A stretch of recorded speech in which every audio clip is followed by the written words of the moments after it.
مامون رشید حیران رہ جاتے ہیں جب یہ سنتے ہیں کہ وہ یہودی عالم اس وقت یہودی نہیں ہے، وہ مسلمان ہو گیا ہے، وہ ایمان کی نعمت سے مالا مال ہو گیا ہے۔ مامون رشید نے ان سے پوچھا کہ تمہارے اسلام لانے کا سبب کیا بنا، ایمان لانے کی وجہ کیا بنی، کس بنیاد پر تم مسلمان ہوئے؟ رات کا واقعہ سناتے ہیں، اللہ کے رسول صلی اللہ علیہ وسلم قرآن کی تلاوت کر رہا تھا، گھوڑا بھٹکنے لگا، پھر تلاوت کیا، پھر بھٹکنے لگا، پھر تلاوت کیا، پھر بھٹکنے لگا۔ جب میں نزدیک گیا تو آسمان کی طرف نظر اٹھا کر دیکھا کہ کوئی ایک بادل کی طرح ایک چیز ہے جس کے اندر چراغ کی طرح کوئی روشنی نظر آ رہی ہے۔ میں نے قرآن کو بند کر دیا، وہ دھیرے دھیرے اڑ کر آسمان پر چلا گیا۔ اس یہودی عالم نے کہا میں حیران رہ گیا کہ میں نے تورات میں تبدیل کی، کسی کو پتا نہیں چلا، میں نے عیسائیت میں تبدیل کی، میں نے انجیل میں رد و بدل کیا، ان کے علماء نے اس کو پہچانا نہیں۔ قرآن پاک میں نے تبدیلی کی، قرآن پاک میں نے لفظوں کو بدلا۔ قرآن کے علماء نے بلا کر سمجھا کر مجھے یہ کہہ رہے ہیں کہاں کہاں میں نے بدلا، کہاں کہاں میں نے رد و بدل کیا۔ مسلمانوں یہ مشغلہ ہم بنائیں، قرآن پڑھیں، قرآن سمجھیں، تفسیروں کا سلسلہ شروع کریں، ترجمہ قرآن اٹھائیں، اپنے گھروں میں رکھیں، پڑھیں اور بیٹھیں، سنیں، اپنے مستورات کو بٹھائیں، قرآن کا ترجمہ پڑھنے کی کوشش کریں۔ معلوم ہوگا ہم کتنے دور ہیں دین سے، معلوم ہوگا ہم کتنے دور ہیں شریعت سے، معلوم ہوگا ہم کتنے دور ہیں اسلام سے۔ اسلام دلی میں ہے اور ہم کرناٹک میں ہیں، بہت دور ہے اسلام۔ ہم جسے اسلام سمجھ رہے ہیں وہ اسلام نہیں ہے، اسلام الگ ہے، شریعت الگ ہے، دین الگ ہے، اس سے ہمارا کوئی تعلق نہیں ہے۔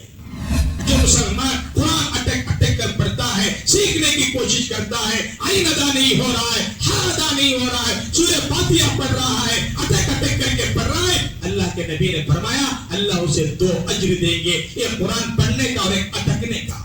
وقال النبی صلی اللہ علیہ وسلم خیرکم من تعلم القرآن وعلمه، وكما قال عليه الصلاة والسلام رب اشرح لي صدري ويسر لي أمري واحلل عقدة من لساني يفقهوا قولي رب يسر ولا تعسر وتمم بالخير رب زدني علما رب زدني علما رب زدني علما اللهم صل على سيدنا محمد وعلى آل محمد وبارك وسلم۔ میرے دینی و ایمانی بھائیوں، امت اسلامیہ کے غیور فرزندوں، نوجوانان اسلام، بزرگان دین اور میرے عزیز ساتھیوں،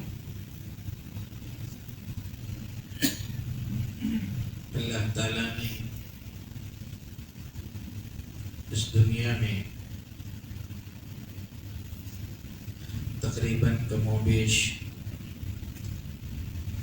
1.25 لاکھ انبیاء علیہم السلام کو اس دنیا میں بھیجا،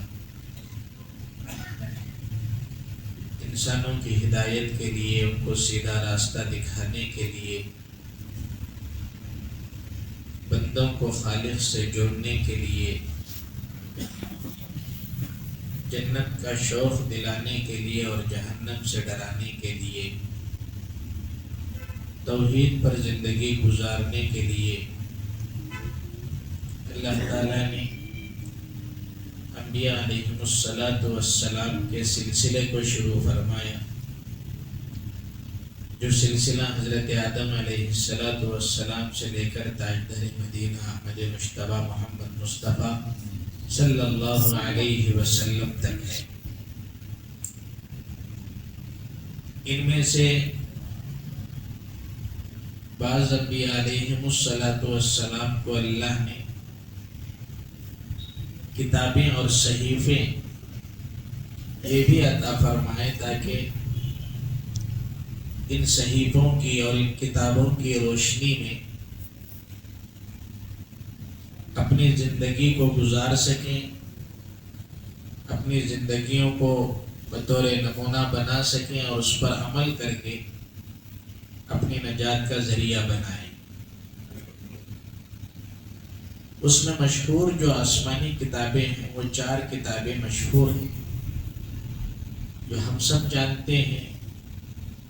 تورات ہے، زبور ہے، انجیل ہے، اور آخری جو آسمانی کتاب ہے وہ قرآن پاک ہے.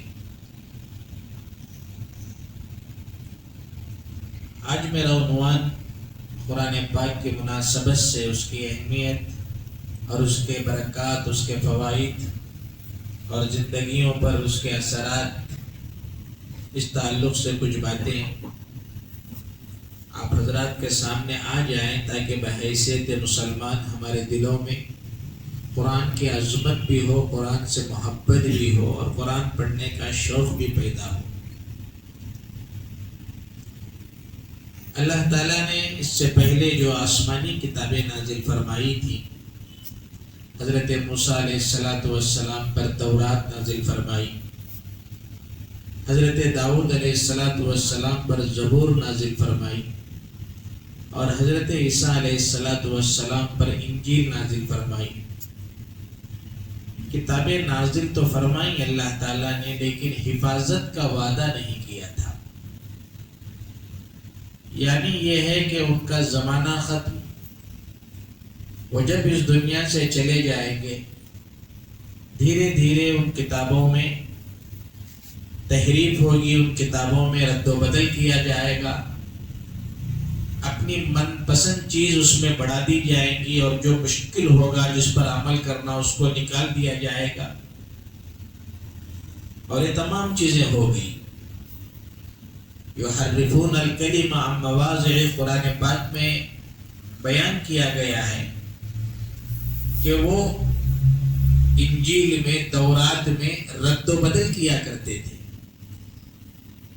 آج بھی بڑی مشکل سے آپ کو کہیں ملے تو ملے تورات اور انجیل اپنی اصلی صورت میں. دنیا میں تقریباً جو تورات اور انجیل ہمیں نظر آتی ہے وہ اصلی صورت سے بدلی ہوئی نظر آتی ہے. جو اللہ نے نازل کیا تھا حضرت موسیٰ علیہ السلام پر، حضرت عیسیٰ علیہ السلام پر، وہ انجیل اور وہ تورات ہمیں نظر نہیں آتی ہے. جہاں تک زبور کا تعلق ہے یہ تو تقریباً اس وقت زمانے میں ناپید ہے، اس کا کوئی وجود ممکن نہیں ہے. کہیں کسی میوزیم میں بڑی مشکل سے اگر کہیں دستیاب ہو تو ہو، وہ بھی رد و بدل کے ساتھ. لیکن چونکہ یہودی اور عیسائی یہ 2 بڑے طبقے ہیں، تو اس وجہ سے انہوں نے تھوڑی بہت اس کتابوں کو، تورات اور انجیل کو بچانے کی کوشش کی، لیکن اصلی صورت میں وہ باقی نہیں ہے. علامہ قرطبی رحمۃ اللہ علیہ نے مامون رشید کے زمانے کا ایک واقعہ لکھا ہے، بلکہ اپنی تفسیر میں اس بات کی انہوں نے وضاحت کی ہے کہ مامون رشید یہ ایسا بادشاہ تھا کہ وہ سال میں 1 مرتبہ دنیا کے جو بڑے بڑے مذاہب ہیں ان کے پیشواؤں کو وہ اپنے پروگرام میں بلاتا تھا. یہودی عالم کو، عیسائی عالم کو، مسلمان کے عالم کو بلانا، بٹھانا، بات کرنا، پوچھنا. ان میں ایک یہودی عالم ہوتا تھا جو بڑا فصیح اور بلیغ زبان استعمال کرتا تھا. ہر زبان میں 2 چیزیں ہوتی ہیں. ایک زبان ہوتی ہے جو لوکل زبان کہلاتی ہے، عام طور پر بول چال میں استعمال کی جانے والی زبان ہوتی ہے، اور ایک زبان وہ ہوتی ہے جو کتابی زبان ہوتی ہے، جس میں اس زبان کے فصیح الفاظ استعمال ہوتے ہیں، فصاحت اور بلاغت سے لبریز زبان ہوتی ہے. ایک بازار میں استعمال ہونے والی زبان اور ایک کتابوں میں پڑھی جانے والی زبان. ہر زبان کے 2 حصے ہوتے ہیں. تو فصاحت اور بلاغت اس یہودی عالم کو اللہ نے دی تھی تو اس سے بات کرتا تھا. مامون رشید نے اس پروگرام میں اس سے کہا اپنے جلسے میں کہ اللہ نے تمہیں اتنی سمجھ دی ہے، اتنی اللہ نے تمہیں سوچنے کی، سمجھنے کی صلاحیت دی ہے، قرآن پڑھو، اس میں تاثیر ہے، ایمان لاؤ، اسلام قبول کرو. لیکن اس نے انکار کیا. دوسرے سال جب مامون رشید نے اپنا سالانہ پروگرام جو کیا کرتا تھا اس میں پھر اسی طرح کا معاملہ کیا، پھر اسی طرح بلایا. یہودی عالم ایک طرف، عیسائی ایک طرف، مسلمان ایک طرف. مامون رشید حیران رہ جاتے ہیں جب یہ سنتے ہیں کہ وہ یہودی عالم اس وقت یہودی نہیں ہے، وہ مسلمان ہو گیا ہے، وہ ایمان کی نعمت سے مالا مال ہو گیا ہے. مامون رشید نے ان سے پوچھا کہ تمہارے اسلام لانے کا سبب کیا بنا، ایمان لانے کی وجہ کیا بنی، کس بنیاد پر تم مسلمان ہوئے. گزشتہ سال میں نے تم سے کہا تھا تو تم اسلام نہیں لائے، لیکن ایک سال کے بعد تمہارے اندر اتنی بڑی تبدیلی، اتنی بڑی چینجنگ تمہارے اندر آئی ہے، وجہ کیا ہے؟ تو اس نے عجیب و غریب بات کہی. تفسیر قرطبی کا واقعہ میں سنا رہا ہوں. اس نے ایک عجیب بات کہی کہ بادشاہ سلامت، میں زبان استعمال کرنے کے ساتھ ساتھ میں کاتب بھی ہوں، میں لکھنا جانتا ہوں. اور آپ کو معلوم ہونا چاہیے کہ کمپیوٹر کا زمانہ تو اب کا زمانہ ہے، پہلے ہر چیز لوگ ہاتھ سے لکھا کرتے تھے. آج بھی کئی کتابیں موجود ہیں جس میں ہاتھ کی لکھائی موجود ہے. جیسے جیسے ہمارے اندر سہولتیں آتے گئی، ہم لکھنے سے بھی دور ہوتے گئے.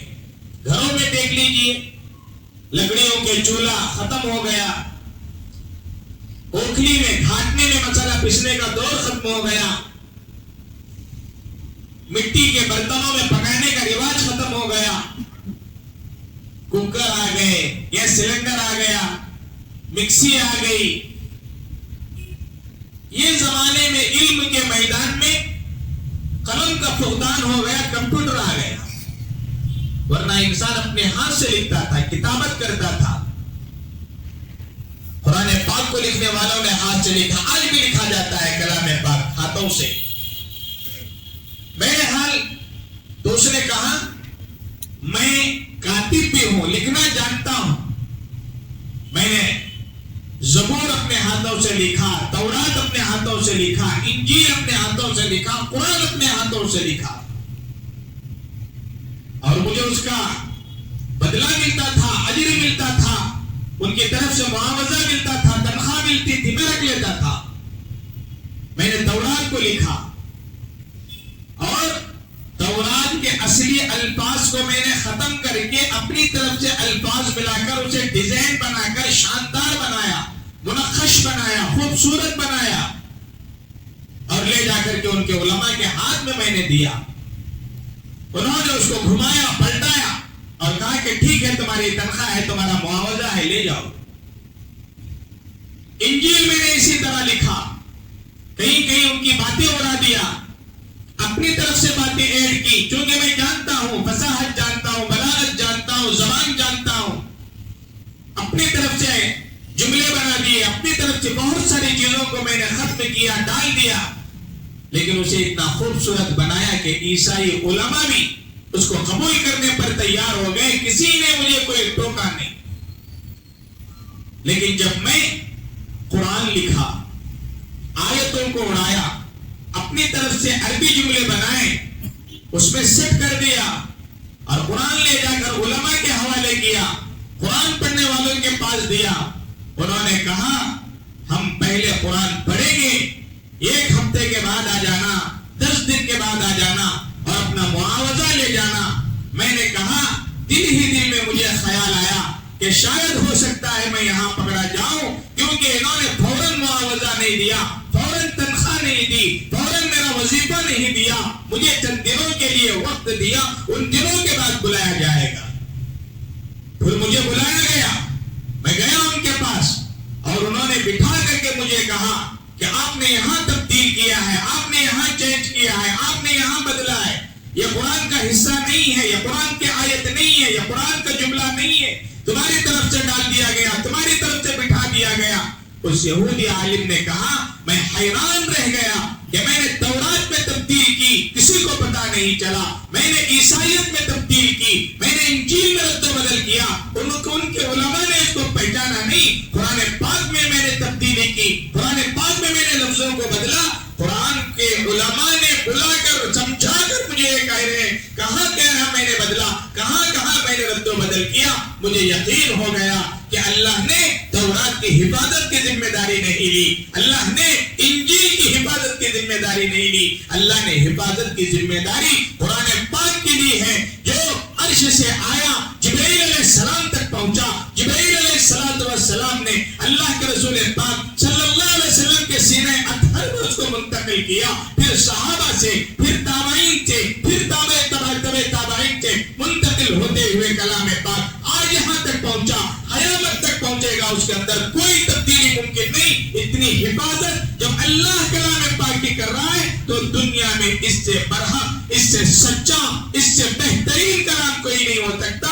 اس بات نے مجھے اسلام لانے پر مجبور کر دی, اس لیے ایمان لایا. اِنَّا نَحْنُ نَزَّلْنَا الذِّكْرَ وَإِنَّا لَهُ لَحَافِظُونَ. ہم اس کی حفاظت کے ذمہ دار ہیں. کوئی اس میں تبدیلی آنے والی نہیں, کوئی اس کے اندر چینجنگ آنے والی نہیں. اور اللہ نے چیلنج کیا ہے. چیلنج آج بھی قرآن پاک میں چیلنج موجود ہے. پہلے کہا 10 سورتیں لاؤ, فَأْتُوا بِعَشْرِ سُوَرٍ مُفْتَرَيَاتٍ وَادْعُوا مَنِ اسْتَطَعْتُم مِّن دُونِ اللَّهِ إِن كُنتُمْ صَادِقِينَ. بناؤ 10 سورے قرآن کے مثل بنا کر کے لاؤ, قرآن کی طرح بنا کر کے لاؤ, تنہا نہیں, پوروں کو ساتھ میں لے لو. پھر اس کے بعد آیا وَإِن كُنتُم فِي رَيْبٍ مِّمَّا نَزَّلْنَا عَلَىٰ عَبْدِنَا فَأْتُوا بِسُورَةٍ مِّن مِّثْلِهِ. ایک سورہ بنا کر کے لاؤ. 10 سورے نہیں ہو رہے, ایک سورہ بنا کر کے لاؤ. قرآن میں آج بھی یہ موجود ہے. فَإِن لَّمْ تَفْعَلُوا وَلَن تَفْعَلُوا فَاتَّقُوا النَّارَ الَّتِي. اللہ نے کہا تم ہرگز ہرگز ہرگز کر نہیں سکتے, ہرگز تم قرآن کے ٹکر کا کوئی سورہ نہیں بنا سکتے, قرآن کے ٹکر کی کوئی آیت نہیں بنا سکتے, قرآن کے برابر کوئی جملہ نہیں لا سکتے. یہ چیلنج آج بھی قرآن میں ہے. دنیا کوئی مصنف اس طرح کا چیلنج کرے گا, اس کے چیلنج کو قبول کرنے کے لیے بے شمار لوگ تیار ہوں گے. ہم تمہاری بات کا جواب دیں گے, ہم تمہاری کتاب کا جواب دیں گے, ہم تمہارے جملوں کا جواب دیں گے, ہم تمہاری تقریر کا جواب دیں گے, ہم تمہاری تحریر کا جواب دیں گے. قربان جاؤ مسلمانوں, کس کلام کے ساتھ ہم ظلم کر رہے ہیں, کس کلام کے ساتھ ہم ناانصافی کر رہے ہیں, کس کلام کو ہم نے صرف طاقوں میں سجا کر رکھا ہے, کس کلام کو ہم نے صرف قرآن خوانی تک محدود رکھا ہے, کس کلام کو ہم صرف دکان اوپننگ اور مکان اوپننگ کے لیے اٹھا کر رکھا ہے, کس قرآن کو ہم صرف موتا کے لیے اٹھا کر رکھا ہے. مسلمان جس قرآن کو لے کر دل دہل جاتے تھے, دل تڑپ جاتے تھے, آنکھوں سے آنسو برس پڑتے تھے, جن کی آیتوں کو سمجھ کر لوگ مسلمان ہونے پر مجبور ہوتے تھے, آج وہ قرآن ہم نے طاقوں پہ سجایا, تعویذوں کے لیے سجایا, اور ہم نے دکان اور مکان کی اوپننگ کے لیے رکھا, ایصال ثواب کے لیے رکھا. اس کے علاوہ ہماری زندگی میں قرآن کا کوئی مقصد نہیں ہے. چیلنج ہے, آج بھی باقی ہے. 1400 بہت سارے لوگوں نے کوششیں کی. عبداللہ ابن مقفع ایک بہت بڑا ادیب ہے عربوں کا. کلیل دمنہ ایک کتاب ہے جو مدارس میں پڑھائی جاتی ہے. کلیل دمنہ مدارس میں وہ کتاب ہے, بہت مشکل عربی سمجھی جاتی ہے. پڑھانے والا استاد بھی بڑی مشکل سے اس کتاب کو قبول کرتا ہے کہ اگر کسی کو وہ کتاب دی جاتی ہے, وہ 5-10 بار محترم صاحب کے پاس آ کر کہتا ہے حضرت یہ کتاب نہیں ہو گیا, آپ کسی اور کو دیجئے, مشکل کتاب ہے بہت, اور لیکن بڑی زبردست کتاب. وہ کسی اور زبان میں تھی, اس زبان کو اس نے عربی میں منتقل کیا. کلیلہ دمنہ وہ آدمی عبداللہ ابن مقفع نے ایک مرتبہ ٹھان لیا کہ میں قرآن کے برابر کی کتاب لکھنے کی میرے پاس طاقت ہے, میٹر ہے, جگر ہے. کیوں؟ عربی جانتا ہوں, میں نے کئی کتابیں لکھی ہیں, قرآن کیا ہے میرے لیے. تو لوگوں نے اس کو تیار کیا, کہا کہ آپ لکھیے, آپ کا 1 سال کا خرچہ پانی ہم برداشت کر لیں گے, اور ایک کمرے میں اس کو ڈال دیا. آپ لکھو, آپ کی ضرورت کی تمام چیزیں ہم منتقل کر دیں گے, گھر تک پہنچا دیں گے, کمرے تک پہنچا دیں گے. یہ ابھی قرآن پاک کا مطالعہ کر رہا ہے, سوچ رہا ہے, سورہ بنانے سے پہلے آیتوں پر غور کر رہا ہے کہ میں کیسے بناؤں, کیسے لکھوں, کیا شروعات کروں. کسی کام سے وہ اپنے کمرے سے باہر نکل رہا ہے. تاریخ میں واقعات لکھے گئے. جیسے ہی باہر نکل رہا ہے, ایک گھر میں بچہ قرآن پاک کی تلاوت کر رہا ہے, قرآن پاک کی تلاوت کر رہا ہے. اس تلاوت میں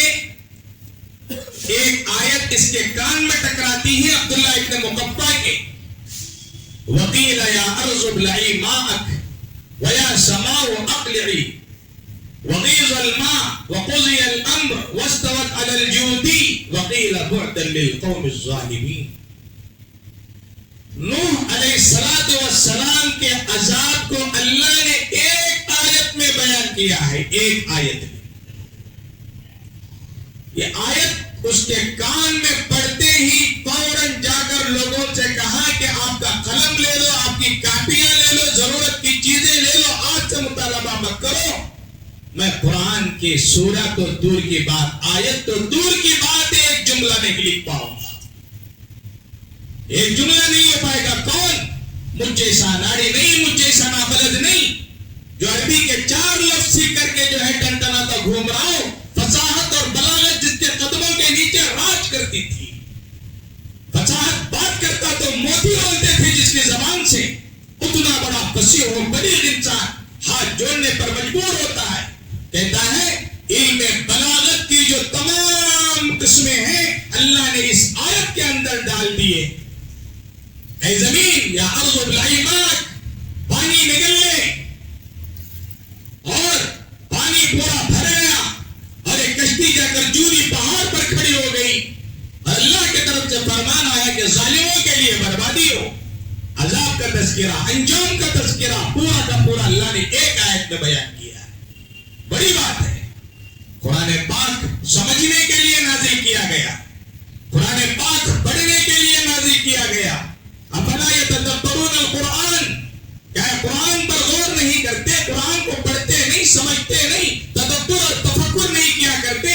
ام علی قلوب اقفالها، یا پھر ان کے دلوں پر تالے لگ گئے ہیں. کس کو کہہ رہا ہے اللہ؟ مجھے اور آپ کو کہہ رہا ہے. جو ہم کلام پاک کے ساتھ جو ناانصافی ہم کرتے ہیں، جو ظلم ہم کر رہے ہیں، اللہ نے ہم کو کہا افلا یتدبرون القرآن. دنیا کا ہر مصنف کتاب لکھتا ہے، ایک مصنف ہے، لکھنے والے کو مصنف کہتے ہیں. ہر مصنف اپنی بات کے نام سے ایک صفحہ ہر مصنف شروع میں لکھتا ہے، اس میں وہ آخر میں ایک جملہ لکھتا ہے. ہر مصنف لکھتا ہے. وہ جملہ یہ ہوتا ہے کہ اگر مجھ سے لکھنے میں کوئی غلطی ہوئی ہو، یا مجھے لکھنا نہیں چاہیے تھا، میں نے لکھ لیا، یا آپ کو پڑھنے کے دوران کوئی ایسی چیز مل جائے جو میری شایان نشان نہ ہو، تو براہ کرم آپ اس نمبر پر فون کر کے مجھے میری غلطیاں بتائیں. آئندہ جب میں اس کتاب کو چھاپوں گا تو اس کو نکال دوں گا. ہر مصنف یہ جملہ لکھتا ہے تاکہ لوگ ہنگامہ نہ کریں، لوگ میرے خلاف اتر کر کے نہ آئیں، خاموشی کے ساتھ میری عزت بچ جائے. دنیا کا جو بھی مصنف ہے، جو بھی کتاب لکھتا ہے، وہ ایک جملہ ڈال دیتا ہے. دنیا کی واحد کتاب ہے قرآن پاک، کلام اللہ شریف، جس کو اللہ نے چنا جس مہینے میں اتارنے کے لیے، اور رمضان کا مہینہ بہترین مہینوں میں سے ایک مہینہ، اور جس انسان اور جس شخصیت کو چنا وہ تمام نبیوں کے سردار، ختم نبوت کے تاجدار، سید الاولین والآخرین، رحمت للعالمین، حضرت محمد مصطفیٰ صلی اللہ علیہ وسلم کی ذاتی گرامی کو چنا. جس شہر کو چنا ام القریٰ ہے، جس کی قسم کھائی گئی قرآن پاک میں، والتین والزیتون وطور سینین وہذا البلد الامین، جس کی قسم کھائی گئی ہے قرآن پاک میں. جس فرشتے کو چنا وہ فرشتہ سب سے اعلیٰ، روح القدس جسے کہا جاتا ہے، جبرائیل امین جس کو کہا جاتا ہے، زمین امین ہے، البلد الامین، روح الامین، اور جس پر اتارا گیا وہ صادق اور امین، حضرت محمد مصطفیٰ صلی اللہ علیہ وسلم، اتارنے والا بادشاہوں کا بادشاہ، ملک الملوک، شہنشاہوں کا شہنشاہ. جس مہینے میں اتارا گیا وہ مہینوں کا شہنشاہ، جس رات میں اتارا گیا وہ راتوں کی شہنشاہ اور بادشاہ. شب قدر جس کو کہا جاتا ہے، اللہ نے اس کے لیے وہ چنا. اللہ تعالیٰ نے نازل فرمایا قرآن پاک کو حضرت جبرائیل علیہ السلام کے صدقے اللہ کے رسول صلی اللہ علیہ وسلم پر پورا کلام اتار دیا گیا، پڑھنے کا حکم دیا گیا، نصیحت کی گئی، سمجھایا گیا، بتایا گیا. اور کیا تاثیر ہے اس کے پڑھنے والوں کی. اس قرآن میں اللہ نے جو پہلا جملہ لکھا ہے وہ پڑھنے کے لائق ہے. ایک تو خاموش رہنا. اللہ نے جو پہلا جملہ سورہ بقرہ میں شروع کیا ہے الف لام میم ذالک الکتاب لا ریب فیہ ھدی للمتقین. اے مسلمانوں، اے مومنوں، دنیا کے مصنفوں کی طرح میں مصنف نہیں، میں مؤلف نہیں، میرے پاس غلطی کا کوئی امکان نہیں. یہ وہ کلام پاک ہے جس میں شک کی گنجائش نہیں، جس میں تردد کی گنجائش نہیں، جس میں کہیں تو کوئی خیالی گھوڑا دوڑانے کی گنجائش نہیں. یہ پاک کتاب، یہ پوتر کتاب، یہ سچی کتاب، یہ صحیح کتاب، یہ متقیوں کے لیے ہدایت ہے، انسانوں کے لیے ہدایت ہے. اس میں کسی طرح کا کوئی شک، اس میں کوئی طرح کا تردد نہیں ہے. پڑھو اور اپنی زندگیوں کو بناؤ، پڑھو اور اپنی آخرت کو بناؤ، پڑھو اپنے معاملات کو درست کرو. اللہ نے پہلے جملے میں ارشاد فرمایا، درمیان میں بھی نہیں ڈالا اس آیت کو. شروع میں جیسے آدمی قرآن کھول رہا ہے پہلا جملہ پڑھ رہا ہے الف لام میم، یہ وہ کتاب ہے جس میں کوئی شک نہیں ہے. ذالک الکتاب لا ریب فیہ. انسان تلاوت کرتا ہے، فرشتے سنتے ہیں، کان لگاتے ہیں. ایک روایت میں آتا ہے کہ پڑھنے والے کے ہونٹوں پر بوسہ دیتے ہیں. کہاں ہے فرشتے؟ ہم میں کتنے لوگ بیٹھے ہوئے ہیں، کتنی مرتبہ ہم نے کلام پاک کو مکمل کیا. کتنے لوگ ہیں جو کلام پاک کو پڑھنے کا اپنا معمول بنائے ہیں، صبح شام تلاوت کر رہے ہو، صبح شام پڑھ رہے ہو. میرے بھائیوں، یہ بے رخی، یہ بے انصافی، یہ ظلم کسی اور کے ساتھ ہوتا تو ہوتا. ہم نے کس کے ساتھ کیا ہے؟ کلام اللہ شریف کے ساتھ کیا ہے. حضرت اسید بن حضیر ایک صحابی رسول ہیں، بہت بڑے صاحب. رات کا سناٹا، مدینے کا ان کا باپ، وہ قرآن پڑھ رہے ہیں. ان کا بیٹا سویا ہوا ہے جس کا نام یحییٰ ہے. بخاری شریف کی روایت بتا رہا ہوں آپ کو. ان کا بیٹا یحییٰ سویا ہوا ہے، یحییٰ کے بازو میں گھوڑا بندھا ہوا ہے اور حضرت قرآن پاک کی تلاوت فرما رہے. حضرت اسید بن حضیر رات پڑھ رہی ہے، رات کا حصہ گزرتا جا رہا ہے. اچانک حضرت اسید رضی اللہ تعالیٰ عنہ دیکھتے ہیں کہ گھوڑا پدک رہا ہے، پیر اچھال رہا ہے اپنے. حضرت اسید بن حضیر قرآن کی تلاوت کو مکمل کر دیتے ہیں، بند کر دیتے ہیں، گھوڑا چپ ہو جاتا ہے. پھر حضرت اسید رضی اللہ تعالیٰ عنہ قرآن کھول رہے ہیں، پڑھ رہے ہیں. پھر گھوڑا بدکنے لگ جاتا ہے. پھر پڑھنا بند کر دیتے ہیں، پھر پڑھنا شروع کر دیتے ہیں، پھر گھوڑا بدکنے لگتا ہے. حضرت اسید رضی اللہ تعالیٰ عنہ کو ایک خیال آ جاتا ہے، کہیں گھوڑا بدکتے بدکتے ناچتے ناچتے میرے بچے کے پیٹ پر پیر رکھ دے تو میرا بچہ تو ختم ہو جائے گا. تلاوت کلام پاک بند کر دیتے ہیں اور اپنے بچے کو اٹھا کر لے جاتے ہیں. صبح کی نماز کا وقت ہے. اللہ کے رسول صلی اللہ علیہ وسلم مسجد نبوی میں تشریف لاتے ہیں. حضرت اسید بن حضیر رضی اللہ تعالیٰ عنہ سامنے تشریف لا کرتے ہیں، بیٹھ جاتے ہیں، رات کا واقعہ سناتے ہیں. اللہ کے رسول صلی اللہ علیہ وسلم قرآن کی تلاوت کر رہا تھا، گھوڑا بدکنے لگا، پھر تلاوت کیا، پھر بدکنے لگا، پھر تلاوت کیا، پھر بدکنے لگا. جب میں نزدیک گیا تو آسمان کی طرف نظر اٹھا کر دیکھا کہ کوئی ایک بادل کی طرح ایک چیز ہے جس کے اندر چراغ کی طرح کوئی روشنی نظر آ رہی ہے. میں نے قرآن کو بند کر دیا، وہ دھیرے دھیرے اٹھ کر آسمان پر چلا گیا. اے اللہ کے رسول صلی اللہ علیہ وسلم، یہ ماجرا مجھے سمجھ میں نہیں آیا کہ آخر کیا بات ہے. اللہ کے رسول صلی اللہ علیہ وسلم نے ارشاد فرمایا، اے اسید، وہ جو بادل نما تم نے چیز دیکھی ہے جس میں چراغوں کی طرح کوئی چیز رکھی ہوئی تھی، وہ فرشتے تھے جو تمہاری قرآن پاک کو سننے کے لیے آسمان سے تشریف لائے تھے. بخاری شریف کی روایت بتا رہا ہوں.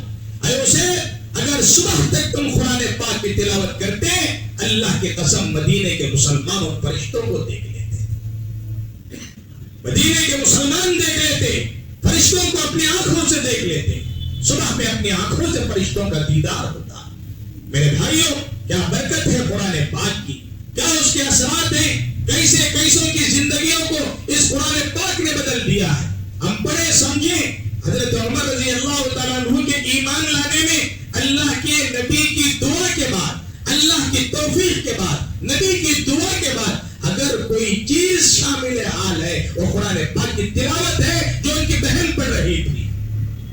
بہن تلاوت کر رہی ہے، حضرت عمر اندر گھس جاتے ہیں، دیکھا بہن تلاوت کر رہی ہے، بہن قرآن کو اٹھا کر بند کر دیتی ہے. جب مار دیا، غصہ نکال دیا، پھر بعد میں ان کی بہن فاطمہ وہ کہتی ہے اسے خطاب کی بیٹی میں بھی ہوں. تو جس باپ کا بیٹا ہے اسی باپ کی بیٹی میں بھی ہوں. تو تیرے دین پر قائم رہے. میں نے محمد کو نبی مان لیا ہے. پہاڑ ہل سکتا ہے, زمین ٹل سکتی ہے, آسمان نیچے آ سکتا ہے, میرے دل کا ایمان متزلزل نہیں ہو سکتا. یہ جملہ حضرت عمر کو ہلا دیتا ہے. کیا طاقت, کیا پاور, کیا ایمان, کیا تاثیر ہے میری بہن کے ایمان میں. کہا بہن دکھاؤ تو صحیح وہ کیا طاقت تمہارے اندر پیدا ہو گئی ہے. لاؤ وہ کلام, لاؤ وہ قرآن. کہا نہیں, آپ بدین اور بے دین ہیں اس وقت. جاؤ غسل کرو, نہاؤ دو, اپنے غصے کو ٹھنڈا کرو, پھر آؤ میرے پاس, میں کلام پاک سناتی ہوں. حضرت عمر سامنے آئے. سورہ شروع ہو رہا ہے, سورہ طٰہٰ. آج فجر کی نماز میں وہی سورہ میں نے پڑھا ہے آپ کے سامنے. طٰہٰ مَا أَنزَلْنَا عَلَيْكَ الْقُرْآنَ لِتَشْقَىٰ إِلَّا تَذْكِرَةً لِمَن يَخْشَىٰ تَنزِيلًا مِّمَّنْ خَلَقَ الْأَرْضَ إِنَّنِي أَنَا اللَّهُ لَا إِلَٰهَ إِلَّا أَنَا فَاعْبُدْنِي. اس آیت پر جب پہنچے حضرت عمر کانپنے لگ گئے, تھر تھر تھر تھر کانپنے لگ گئے اور کہا بہن ایڈریس بتاؤ, مجھے بھی ایمان قبول کرنا ہے, مجھے بھی ایمان لانا ہے. یہ کلام پاک. مسلمان گئے, حبشہ گئے, نجاشی کا بادشاہ حبشہ کا بادشاہ نجاشی بیٹھا ہوا ہے. حضرت جعفر تقریر کر رہے ہیں. اس تقریر کے دوران سورہ مریم اس غیر مسلم بادشاہ کے سامنے سورہ مریم پڑھ رہے ہیں. کون؟ حضرت جعفر طیار رضی اللہ تعالیٰ عنہ. تلاوت ہو رہی ہے. بادشاہ, غیر مسلم بادشاہ, ہندو بادشاہ, اسلام سے جس کا تعلق نہیں, نبی پر جس کا ایمان نہیں, وہ قرآن پاک کی آیت کو سن رہا ہے. رکوع مکمل ہونے تک اس کے آنکھوں سے آنسو جائیں. قرآن پاک کی تاثیر ہے میرے بھائیوں. اس کو پڑھنا, اس کو سینوں میں بسانا, اس کے لیے محنتیں کرنا. جاؤ, جو لوگ مدینہ گئے, مدینہ منورہ کی مسجد میں جا کر دیکھیں, بڑی بڑی عمر کے لوگ بیٹھ کر کے قرآن پاک سنا رہے ہیں. بڑی بڑی عمر, داڑھی سفید ہو گئی, ایک بال کالا نہیں ہے داڑھی میں, بیٹھ کر قرآن سنا رہے ہیں, قرآن کی آیتیں سنا رہے ہیں, قرآن کے الفاظ, قرآن کے حروف کی ادائیگی سیکھ رہے ہیں بڑی عمر ہونے کے باوجود. یہ وہ کتاب ہے جو ہدایت کے لیے اتاری گئی, ہماری زندگیوں کو بدلنے کے لیے اتاری گئی, ہمیں راہ راست پر لانے کے لیے اتاری گئی, احکامات اتارے گئے. محبت سے بات کر رہا ہے اللہ, اے ایمان والو یہ کرو, اے ایمان والو یہ کرو, اے ایمان والو یہ کرو. ہمیں بتا رہا ہے ایک طرف ہندوستان کا قانون ہمارے لیے قابل آئیڈیل ہے, نمونہ ہے, ایک طرف ایک مسلمان کے ہاتھ میں قرآن ہے جس پر عمل کرنا اس کو چاہیے. عمل ضروری ہے. قرآن دور ہو گیا ہم سے, قرآن پر عمل دور ہو گیا. ہم نے ہمارا آخری درجہ قرآن خانی پر لا کر کے کھڑا کر دیا ہے. اس گھر کے مرد کہاں گئے, اس گھر کی عورتیں کہاں گئی, اس گھر کے بچے کہاں گئے, اس گھر کے نوجوان کہاں گئے جو گھر میں خود بیٹھ کر کے قرآن پاک کی تلاوت کریں, خود بیٹھ کر. ہاں بلائیے قرآن خانی کے لیے, آپ بلا رہے, آپ بھی شامل ہو جاؤ, آپ بھی بیٹھ جاؤ اس میں, آپ بھی ایک دو پارے پڑھیں, آپ کے گھر میں بھی ایک دو پارے پڑھیں, مدرسے کے بھی طلبہ پڑھیں. یہ کہاں نظام ہے, ہم نے کہاں کیا. ہم نے نہ قرآن سیکھنا مناسب سمجھا. اللہ کے رسول صلی اللہ علیہ وسلم سے حضرت عثمان روایت نقل کرتے ہیں. حضرت عثمان وہ صحابی ہے جو بہت کم حدیثیں اللہ کے نبی سے بیان فرماتے ہیں. وہ فرما رہے, اللہ کے نبی نے فرمایا, خیرکم من تعلم القرآن وعلمہ. اے انسانوں, تم میں بہترین انسان وہ ہے جو قرآن پاک کو سیکھتا ہے اور قرآن پاک کو سکھاتا ہے. قرآن سیکھنے والا. بیٹھ رہے ہیں, پڑھ رہے ہیں. حدیث میں اللہ کے نبی نے فرمایا, الماہر بالقرآن مع السفرۃ الکرام البررہ. قرآن تیزی کے ساتھ پڑھنے والا, مہارت کے ساتھ پڑھنے والا, محبت کے ساتھ پڑھنے والا, الفاظ کی ادائیگی کے ساتھ پڑھنے والا, کل قیامت میں وہ فرشتوں کے ساتھ ہوگا. صحابہ کو یہ خیال پیدا ہوا, نیا سننے والا انسان, نیا سیکھنے والا انسان, نیا پڑھنے والا انسان جس کی زبان میں لکنت ہوتی ہے, اٹکتے اٹکتے پڑھتا ہے, کاٹتے کاٹتے پڑھتا ہے, زبان گڑبڑ ہو جاتی ہے, اس کے لیے کیا ہے, اللہ کے نبی نے اس کا دل رکھا. فرمایا, والذی یقرأ القرآن ویتتعطع فیہ وعلیہ شاق ولہ اجران. جو مسلمان قرآن اٹک اٹک کر پڑھتا ہے, سیکھنے کی کوشش کرتا ہے, عین ادا نہیں ہو رہا ہے, ہر ادا نہیں ہو رہا ہے, سورہ فاتحہ پڑھ رہا ہے, اٹک اٹک کر کے پڑھ رہا ہے, اللہ کے نبی نے فرمایا اللہ اللہ اسے 2 اجر دیں گے. یہ قرآن پڑھنے کا اور ایک اٹکنے کا اجر الگ سے. محنت کر رہا ہے, مشقت کر رہا ہے, کوشش کر رہا ہے, زبان نہیں پلٹ رہی ہے, توتلاپن ہو جا رہا ہے, گالیاں دیتا ہے, ایک سانس میں بیج دے سکتا ہے, سورہ فاتحہ پڑھنے کے لیے اماں مر رہی ہے, اٹک رہا ہے, پٹک رہا ہے, لٹک رہا ہے. کہا کہ قرآن کی محنت ہو رہی ہے, میں 2 اجر اس کو دوں گا, 2 قسم کے ثواب دوں گا, اٹکنے پر بھی ثواب دوں گا اور پڑھنے کا ثواب الگ سے دوں گا. مسلمانوں, یہ مشغلہ ہم بنائیں, قرآن پڑھیں, قرآن سمجھیں, تفسیروں کا سلسلہ شروع کریں, ترجمہ قرآن اٹھائیں, اپنے گھروں میں رکھیں, پڑھیں اور بیٹھیں, سنیں, اپنے مستورات کو بٹھائیں, قرآن کا ترجمہ پڑھنے کی کوشش کریں. معلوم ہوگا ہم کتنے دور ہیں دین سے, معلوم ہوگا ہم کتنے دور ہیں شریعت سے, معلوم ہوگا ہم کتنے دور ہیں اسلام سے. اسلام دلی میں ہے اور ہم کرناٹک میں ہیں, بہت دور ہے اسلام. ہم جسے اسلام سمجھ رہے ہیں وہ اسلام نہیں ہے. اسلام الگ ہے, شریعت الگ ہے, دین الگ ہے, اس سے ہمارا کوئی تعلق نہیں ہے. بہرحال میرے بھائیوں, ایک درخواست ہے کہ ہم تمام لوگ قرآن سے محبت کریں, قرآن کو پڑھائیں, قرآن کی تلاوت کو اپنا مشغلہ بنائیں. اللہ تعالیٰ ہم سبوں کو کہنے سننے سے زیادہ عمل کرنے کی توفیق عطا فرمائے. حضرات, ایک اعلان آپ حضرات کے سامنے یہ کرنا ہے کہ جامع مدینۃ العلوم شکاری پور, اس کو آپ جانتے ہیں, الحمدللہ آپ لوگ اپنی زکوٰۃ کے ذریعے, فطرے کے ذریعے, صدقات کے ذریعے آپ بہت تعاون کرتے ہیں. میں خود آپ کے پاس ہاتھ پھیلاتا ہوں, الحمدللہ دیتے ہیں. سب دینے والے یہاں حضرات بیٹھے ہیں. آپ کا پیسہ کہاں لگ رہا ہے, آپ کا پیسہ کہاں استعمال ہو رہا ہے, وہ دیکھنے کے لیے آپ پیر کے دن آئیں. آپ کی انہی رقم سے 1 سال کے اندر 3 بچے علماء کرام بن چکے ہیں جنہوں نے بخاری شریف پڑھ لی ہے, اور اس سال کی بات کر رہا ہوں, 3 بچے حافظ قرآن بنے. الحمدللہ ان کے حافظ بننے میں آپ لوگوں کا ہاتھ ہے, آپ لوگوں کا ساتھ ہے, آپ لوگوں کا تعاون شامل حال ہے کہ آپ محبت کی نگاہ سے دیکھتے ہیں, آپ مدرسے کے ساتھ خیر خواہی کا معاملہ کرتے ہیں. انسان کو نہیں دیکھ رہے ہیں, آپ ان معصوم بچوں کو دیکھ رہے ہیں جو وہاں پڑھتے ہیں. الحمدللہ پورے شکاری پور والوں کا اس مدرسے کو چلانے میں احسان ہوتا ہے. یہ وہ مدرسہ ہے جو کئی 35 سال سے خدمت انجام دے رہا ہے, اور الحمدللہ یہاں تک پہنچا ہوا ہے کہ آج آپ جو ہے اس کو اس شکل میں دیکھ رہے ہیں. بہت سارے لوگوں کی اس ادارے میں قربانیاں بھی شامل ہیں. آپ تمام حضرات سے درخواست ہے کہ آپ تشریف لائیں. عشاء کی نماز کے بعد جلسے دستار بندی شروع ہو رہا ہے. حافظ بچوں کا اعزاز ہوگا, علماء کرام کا اعزاز ہوگا, جس میں آپ کی شرکت ضروری ہے. آپ تمام حضرات سے درخواست ہے کہ آپ اس پروگرام میں شرکت فرمائیں, جلسے کو کامیاب بنائیں, اپنے دعاؤں سے نوازیں. اللہ تعالی ہم سبوں کے کہنے سننے کو قبول فرمائے. وآخر دعوانا الحمدللہ.